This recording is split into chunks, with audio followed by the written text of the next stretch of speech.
Tere tulemast Rakvere linnusesse, minu nimi on Aivar. Hetkel me asume linnuse refektooriumis, see on pidulik söömiskoht ja selles saalis on küllaltki palju huvitavaid pilte. Ja nüüd ma proovin rääkida, kellega on tegemist ja kuidas on need isikud seotud Rakvere linnusega.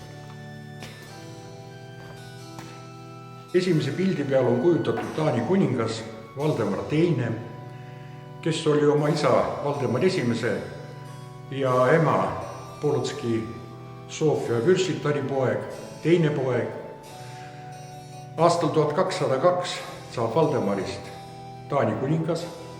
Ta korraldab mitmeid sõjaretki, ristimisi Põhja-Euroopas ja 1219. aastal maabub ta Põhja-Eestis, tänapäeva Tallinna külje all, kus toimub lahing kohalike eestlaste, rävalaste, harjulaste ja Taani kuninga vahel.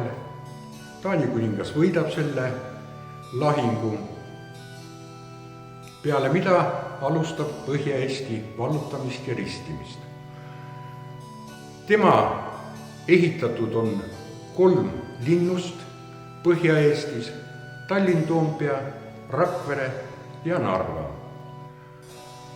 Kivilinnust hakkab rajama Taani kuningas siia Rakveresse 13. sajandi keskel. Ja nüüd me oleme teise pildi juures, see suur pilt siin, kus on kujutatud Riia piiskop Albert, kes oli Riia piiskop aastal 1199 kuni aastani 1229. Maabus ta Liivimaale aastal 1200 umbes 1500 palgasõduriga. 1201 asutab Albert Riia linna koos saksa kaupmeestega. 1202 moodustab mõõgavendade ordu, kelle ülesanne on Liivimaad vallutada ja ristida. 1208 algab muinaseestlaste muistne vabadussõda. 1210 Ümera jõel toimub muinaseestlaste ja mõõgavendade ordu vahel lahing, kus mõõgavendade ordu kaotab küllaltki palju oma rüütelvendasid.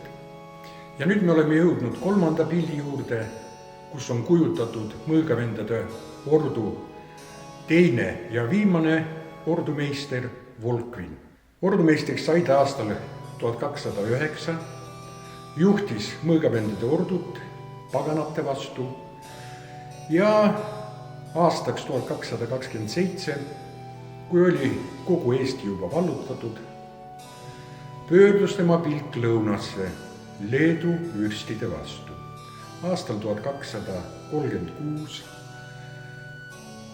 korjab ta kokku suure väe, kuhu kuuluvad mõõgavendade ordu, liivlased, ugandlased, pihkvalased ja pöördub Leedu territooriumile.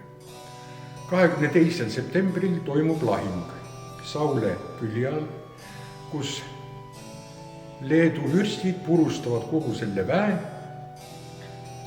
ja hukkub üle poole mõõgavendade ordu rüütlitest. Samas lahingus hukkub ka ordumeister ise. Järgmise pildi peal on kujutatud Liivi ordu ordumeister Voltaire von Plettenberg. Saksa ordusse astus ta 14-aastaselt. 1494. aastal saab tema Saksa ordu Liivimaa haru maamarssal. Teda peetakse üheks edukamaks Liivi ordu ordumeistriks.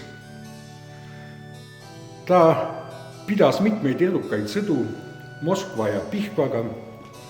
1501. aastal algab jällegi sõda Pihkvaga ja Moskvaga, Moskva vürstiriigiga.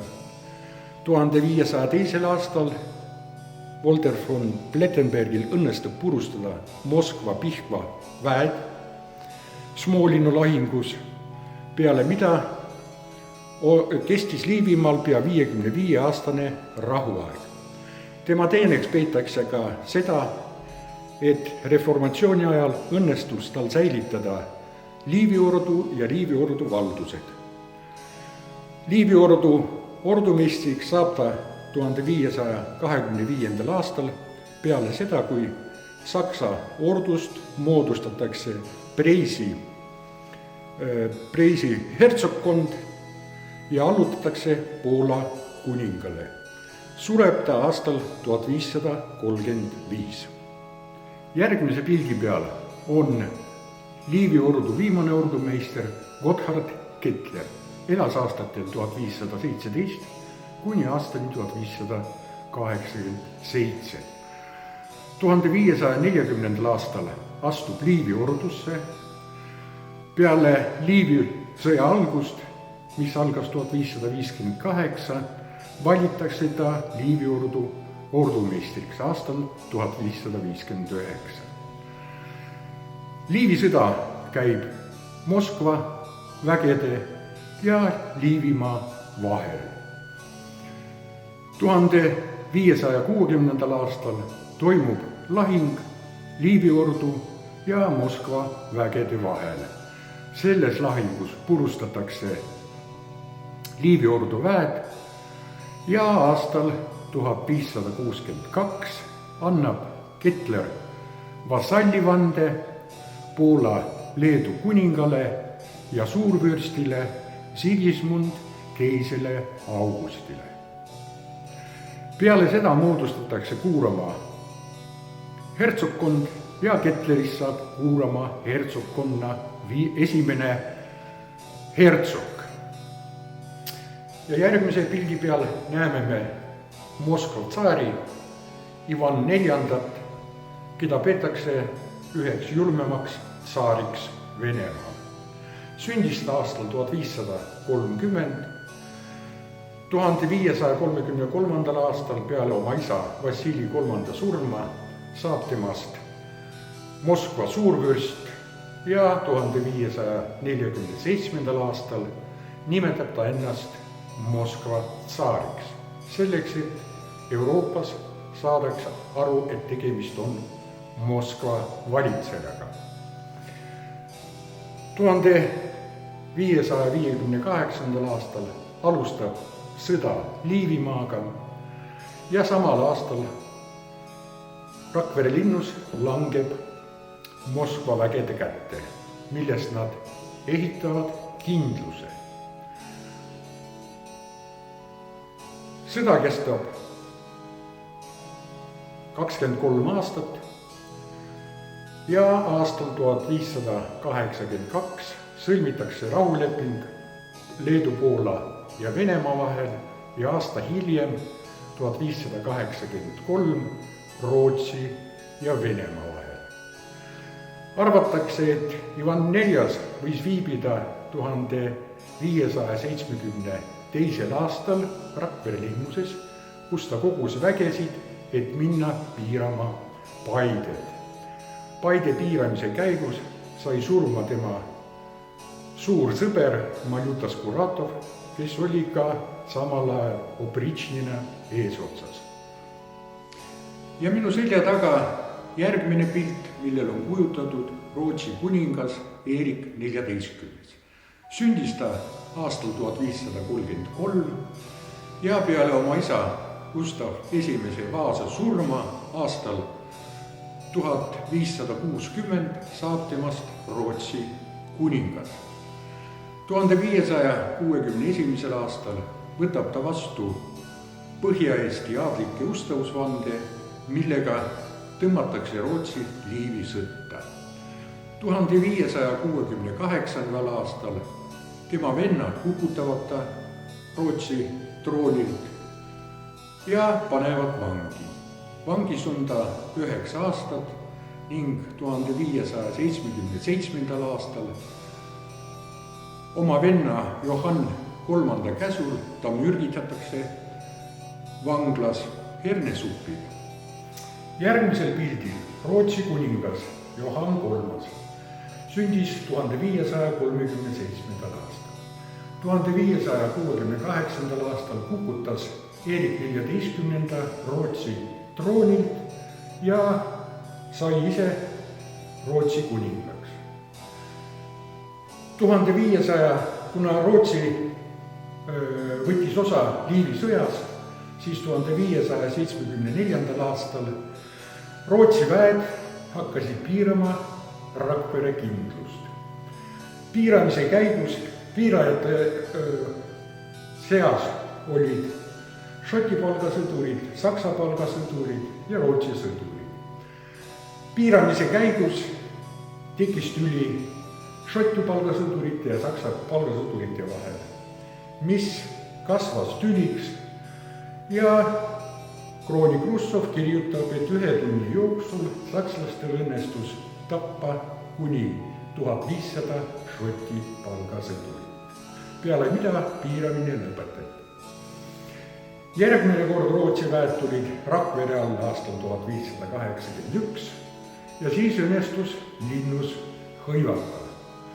1583. aastal sõlmiti rahu Rootsi ja Venemaa vahel. Järgmise pildi peal on Poola kuningas Sigismund III Vaasa.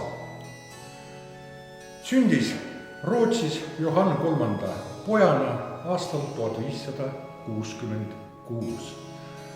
Kuna Poolas kuningaid valiti, siis 1588. aastal valitakse Sigismund Poola kuningaks.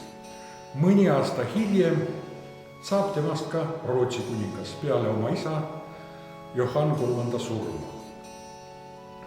Asevalitsejaks Rootsis oli tema onu Karl, kellega tal tekib tüli, mis kasvab üle kodusõjaks. Kodusõda Poola-Rootsi vahel kulges põhiliselt Liivimaal. 1602. aastal poolakatel õnnestub Rakvere linnus hõivata. 3 aasta pärast tulevad Rootsi väed tagasi 1605. aastal, mille peale Poola väed lasevad õhku Rakvere linnuse püssirohu keldreid ja lahkuvad. Peale seda rootslased kartsid, et poolakad võivad tulla tagasi, üles ehitada linnuse ja lasid linnuse varemed omakorda õhku. Ja 1635. aastal Rootsi kuninganna Katariina kustutab Rakvere linnuse kindluste nimekirjast. Järgmise pildi peal on Rootsi kuningas Karl IX, Johann III ja Erik XIV vend. Peale Johann III surma 1592. aastal saab temast Rootsi riigihoidja. Ja 1604. aastal kodusõja käigus kuulutab ta ennast Rootsi kuningaks Karl IX ja oli Rootsi kuningas kuni oma surmani aastal 1611. Ja sellega on väike ülevaade Rakvere linnuse refektooriumis olevatest piltidest ja maalidest lõppenud. Tänan teid tähelepanu eest ja olete oodatud Rakvere linnusesse.